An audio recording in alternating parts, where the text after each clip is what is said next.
Nos diz assim o texto, 8:32, e conhecereis a verdade, e a verdade vos libertará. Meus irmãos, este mês nós completamos 514 anos da Reforma, 507 anos da Reforma Protestante, 1517 2024. E esse mês, agora 31 de outubro, é o dia que nós trazemos à memória a data que foi iniciada, ou melhor, a data que ficou marcada como a Reforma Protestante. E é uma data, irmãos, que mudou a história da igreja cristã, não na sua essência, mas na sua forma, na sua conduta ética e moral religiosa. E então é uma data que nós não podemos deixar simplesmente desapercebidas, até mesmo porque o mundo comemora no mesmo dia uma outra festa, o Halloween. E aí a data que nós temos como o dia da Reforma Protestante, o mundo comemora a festa do Halloween. E cada vez mais essa festa ela ganha força, né? E cada vez mais parece que a data da Reforma Protestante ela não tem tanta importância. Nós somos cristãos reformados. E eu gostaria hoje e o próximo domingo nós vamos falar sobre a Reforma. Hoje eu estarei falando sobre somente a palavra. É um dos 5 solas da Reforma, que é somente a palavra, somente Cristo, somente a graça, somente a fé e a glória somente a Deus. Então esses 5 solas eles marcam, eles dão as bases para que a Reforma Protestante ela seja iniciada e necessária na história da igreja. Então vamos entender o porquê da Reforma Protestante. Nós temos pelo menos 4 formas de compreender e entender, né? Ou pelo menos 4 formas que são demonstradas e explicadas pela Reforma Protestante. Quando nós olhamos pela questão filosófica, nós olhamos que a Reforma Protestante é um movimento que se desencadeia a partir do renascentismo, né? É um movimento que pré-figura o iluminismo. Então os conceitos filosóficos vai dizer que a Reforma Protestante é um movimento que quebra o poder absoluto da igreja, que desmoraliza a igreja e torna as pessoas, cada um ciente daquilo que é verdade, que cada um deveria experimentar a verdade, ler a Bíblia e ter a sua interpretação. E cada um deveria ser respeitado conforme a interpretação que ele tivesse. Então, o conceito do iluminismo diz, a filosofia diz que a Reforma Protestante ela traz a liberdade ao homem. Ela traz a idade adulta ao homem, porque agora ele pode pensar fora da caixinha. Porque até então era o poder absoluto da igreja.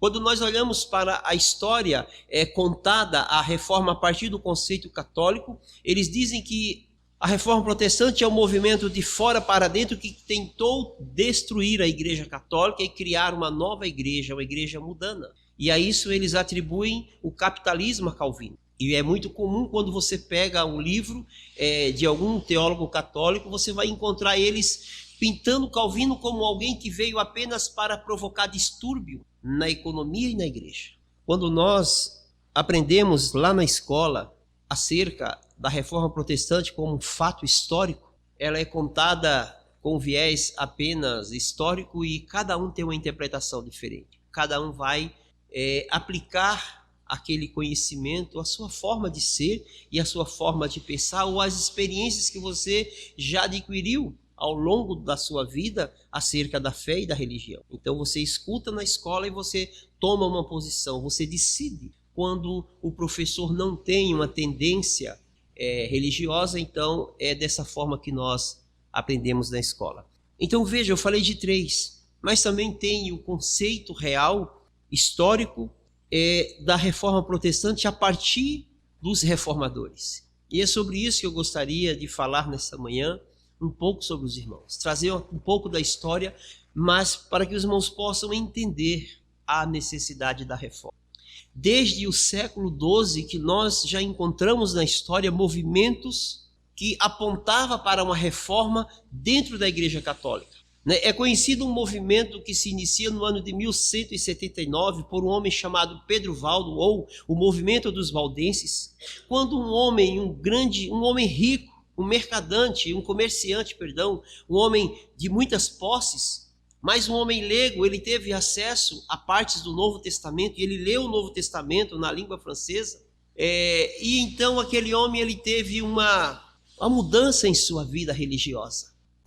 Pedro Valdo, a partir do momento que ele leu os evangelhos, ele entendeu que não era aquilo que a fé e a religião não era exatamente o que a Igreja Católica, o que a igreja da época ensinava, que era poder e luxúria. Então, Pedro Valdo, ele pega metade dos seus bens, dá para a sua esposa, e a outra metade ele distribui para os pobres. E ele passa a viver uma vida simples, uma vida comum, e começa a pregar contra as indulgências e os dogmas da Igreja Católica, as penitências. Então ele começa a falar e dizer assim: olha, nós não precisamos viver uma vida de luxo para ser cristão. Está errado isso que a igreja impõe, esses altos tributos, esses impostos, essas indulgências que eles vendem, essa fé comercializada, está errado. Isso apenas está tirando tudo que a pobreza tem e transferindo para a igreja, e a igreja é muito rica. E quando nós olhamos para a história secular daqueles dias, os pobres, os camponeses, aqueles que cuidavam, que viviam da terra, eles tinham que pagar tributos ao governo, aos seus reis, aos seus imperadores, mas também tinham que arcar com os custos da igreja. E muitas vezes, quando não podiam pagar, a igreja tomava as suas terras, perdiam as suas posses. E Pedro Valdo, ele inicia o movimento dos valdenses, e é contrário a essa concentração de poder, de luxo que a igreja tinha. Ele passou a viver uma vida de pobreza, uma vida comum, e começa a ensinar que não era riquezas, que a igreja não poderia criar pessoas plenamente ricas, enquanto havia uma classe plenamente pobre. Então Pedro Valdo, ele começa a mostrar que a igreja tinha que ser mais generosa e menos centralizadora. E ele era da cidade de Lyon, na França, e ele foi perseguido pelo bispo Gerhard, e foi conduzido perante o Papa, na época, Lúcio III. E ele então, Lúcio III, olhando, era um homem rico, de família importante, ele diz assim: olha, se você voltar a Lyon, e se o bispo Gerhard, se ele te conceder o perdão, você pode continuar pregando desta forma. Mas o bispo era um grande inimigo dele, um perseguidor dele, então ele volta para a cidade de Lyon, e ali ele continua sendo perseguido, a igreja persegue ele, a igreja durante 30 anos tenta prender, matar todos aqueles. Já havia um grande movimento dos valdenses. A história diz que Pedro Valdo desapareceu, ninguém conseguiu encontrar os seus restos mortais, não sabe quando ele morreu. Supostamente dizem que ele morreu na Alemanha, mas esse homem sumiu, porque contrariou os conceitos lá da Igreja Católica. Alguém que já não se conformava com o sistema religioso no século XII. Nós encontramos também no século XIV o professor da Universidade de Oxford, John Wycliffe. Esse homem era um nobre e era um pároco no condado de Yorkshire, lá na Inglaterra, em Londres. E ele era um funcionário do rei, tinha enorme influência. E ele também começou a pregar e a ensinar contra a corrupção do clero católico. E ele começa a ensinar que qualquer pessoa que tivesse fé poderia ser salva. Diferente do que a Igreja Católica ensinava, de que a fé era um patrimônio da igreja, de que a salvação era algo que foi ortogado à igreja e somente o Papa poderia salvar ou não. Esse poder, esta glória, ela pertencia à igreja.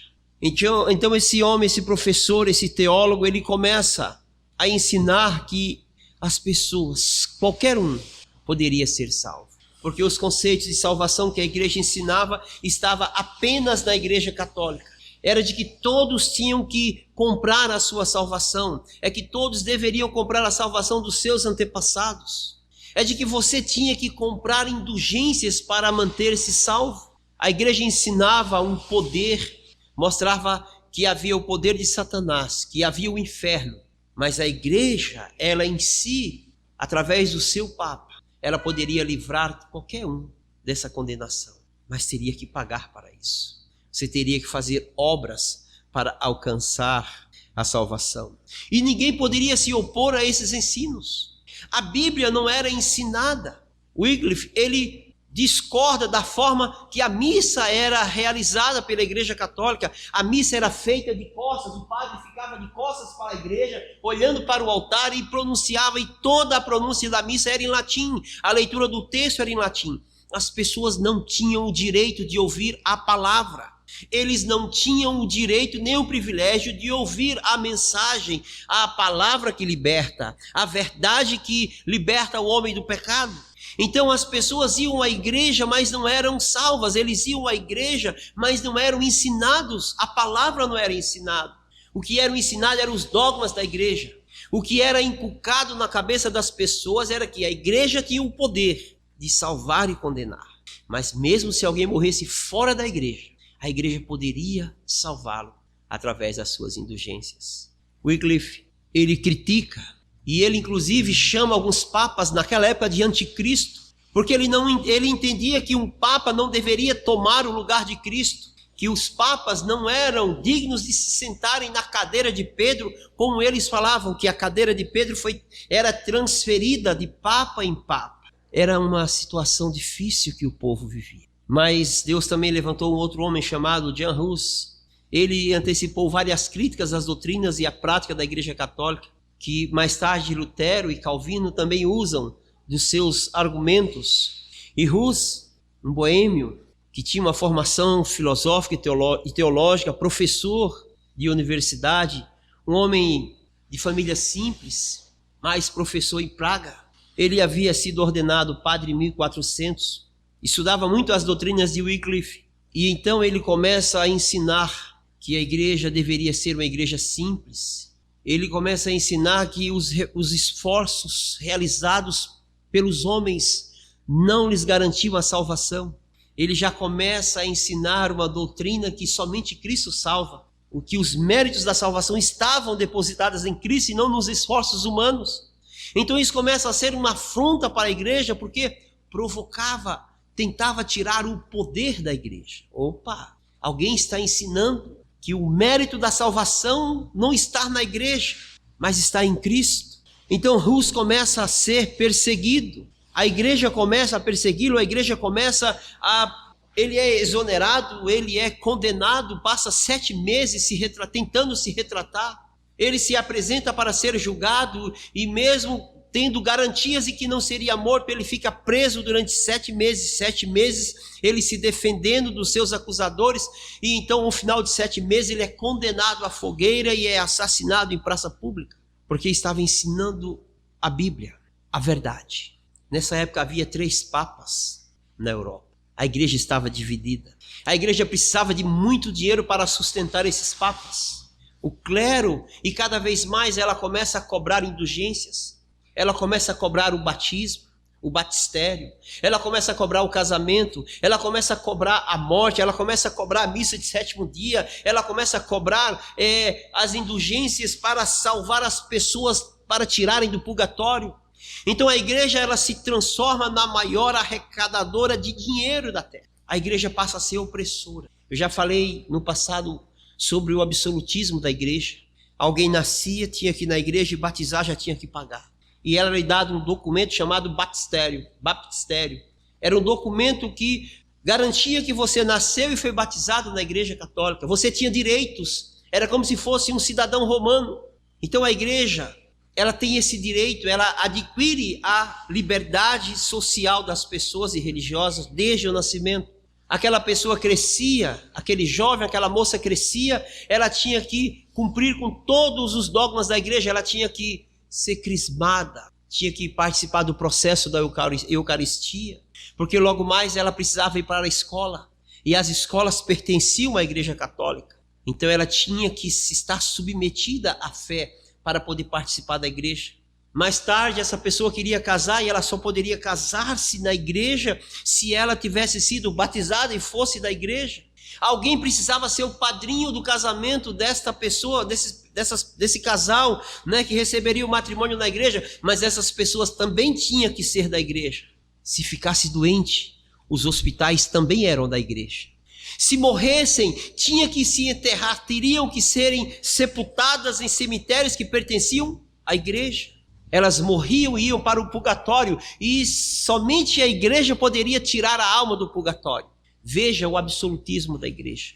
Em regiões distintas da Europa, era a igreja que determinava o que o camponês deveria plantar e quanto ele deveria plantar por ano.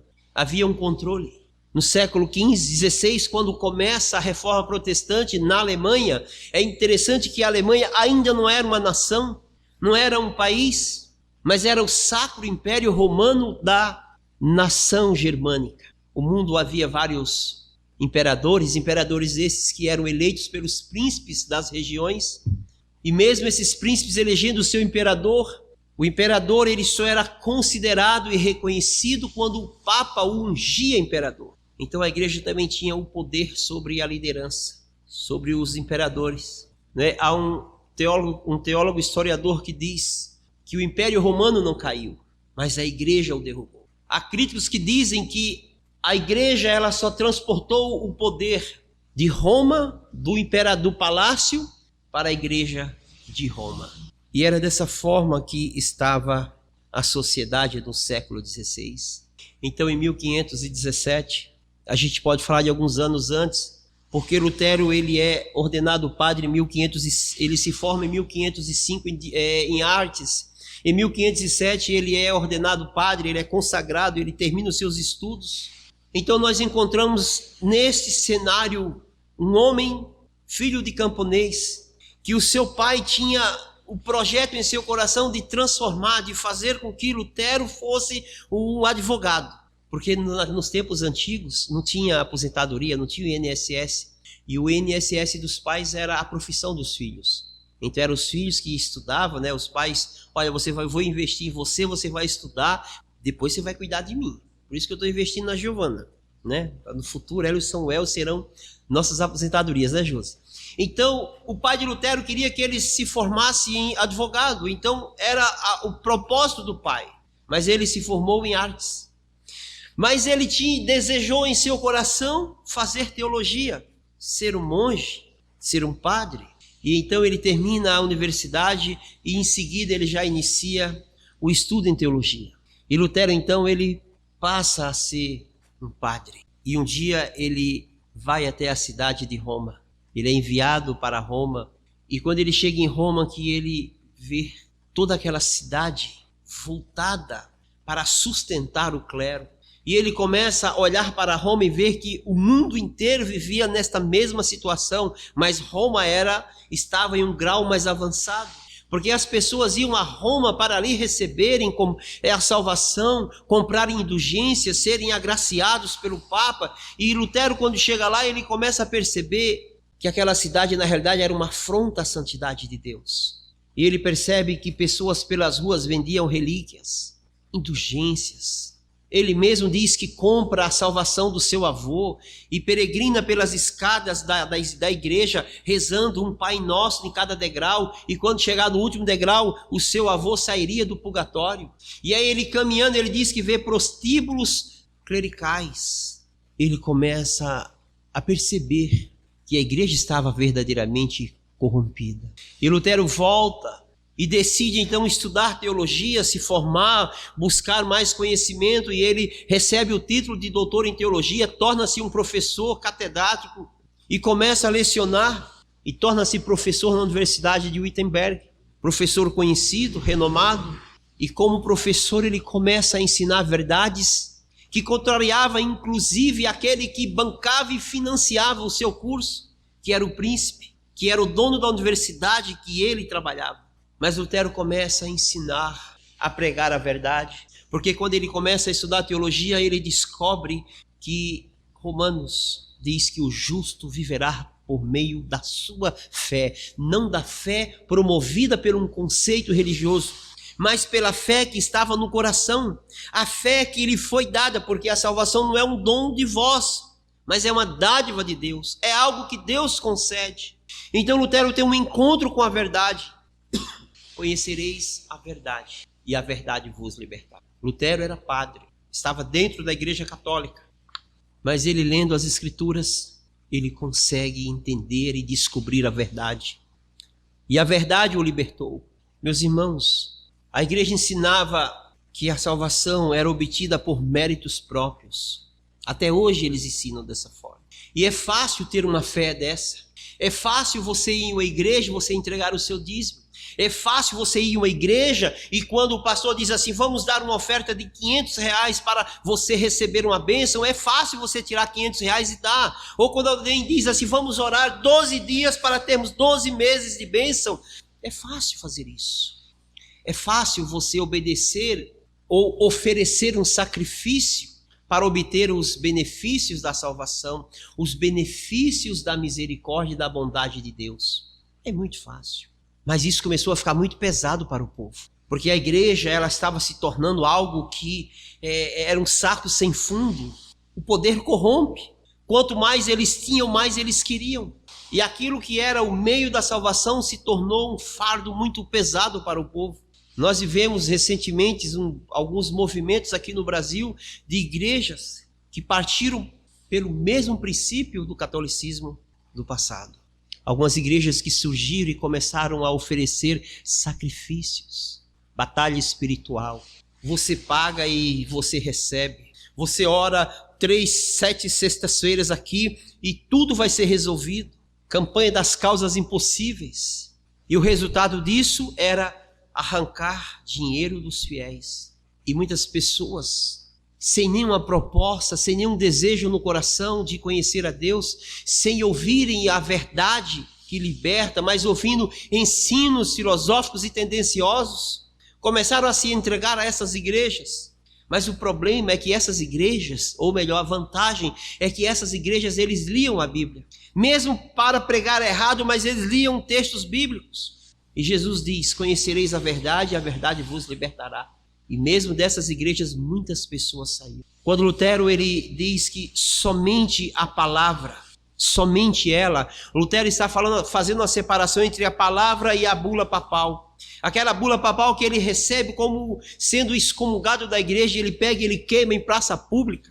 E muitas pessoas passam a queimar aqueles atestados, aquelas declarações de salvação que eles haviam comprado, queimam também em praça pública. Porque agora somente a palavra, a verdade que um dia Pilatos ele fala para Jesus assim, tu és o rei, tu és reis, e Jesus diz assim, tu dizes, eu nasci para isso, mas o meu reino não é desse mundo, porque se o meu reino fosse deste mundo, eu daria ordem aos meus ministros e eles lutariam por mim.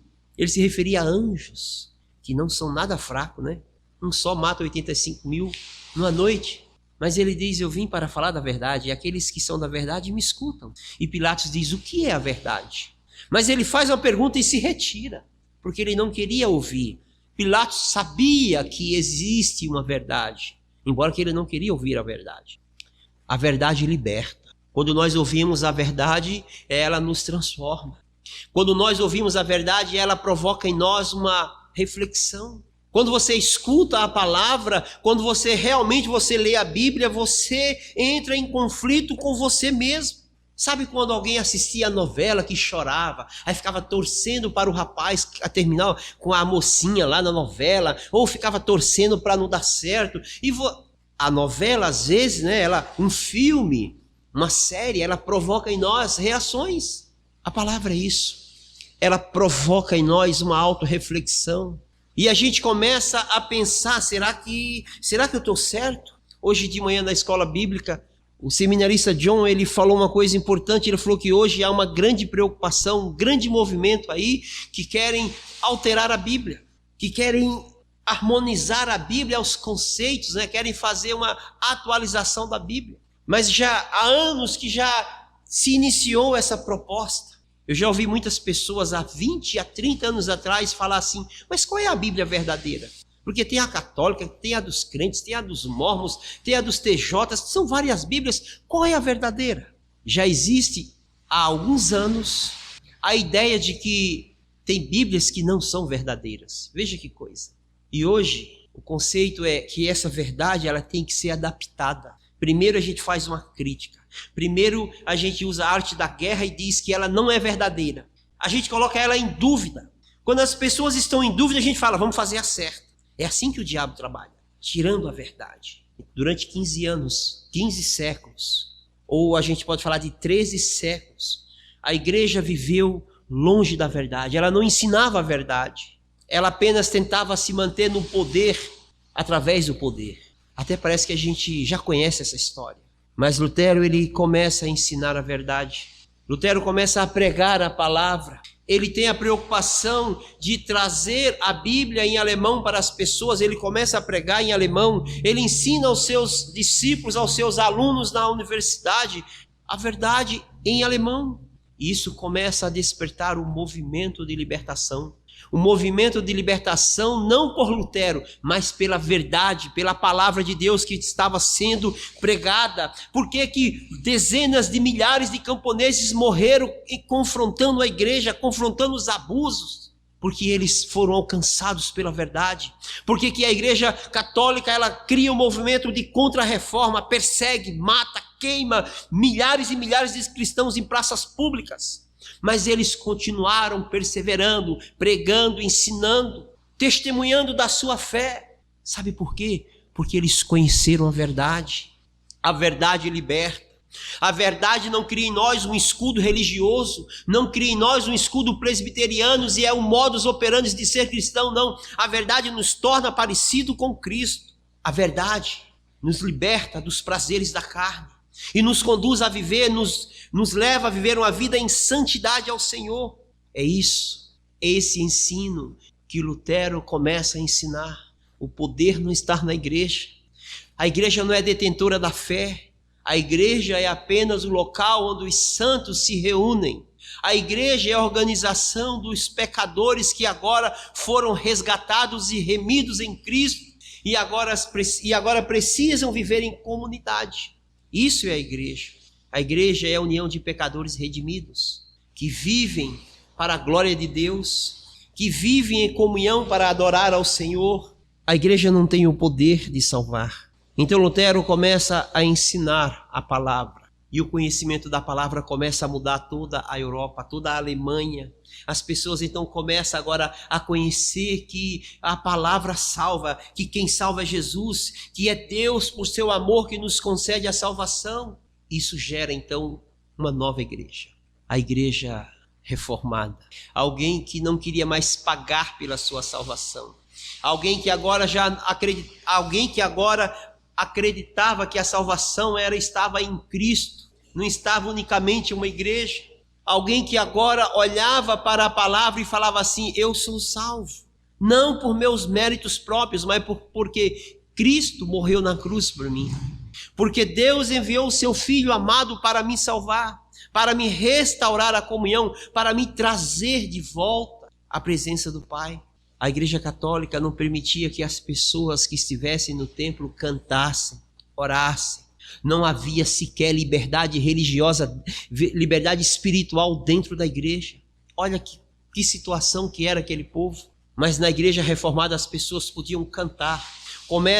Lutero ele faz hinos, né? ele metrifica os salmos em hinos, coloca notas musicais. Calvino também vai fazer isso.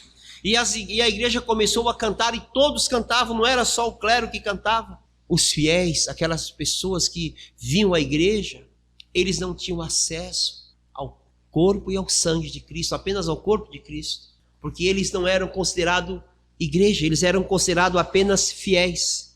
Então eles não poderiam participar do cálice, porque eles não eram merecedores do sangue de Cristo. Eles não participavam do cálice da nova aliança.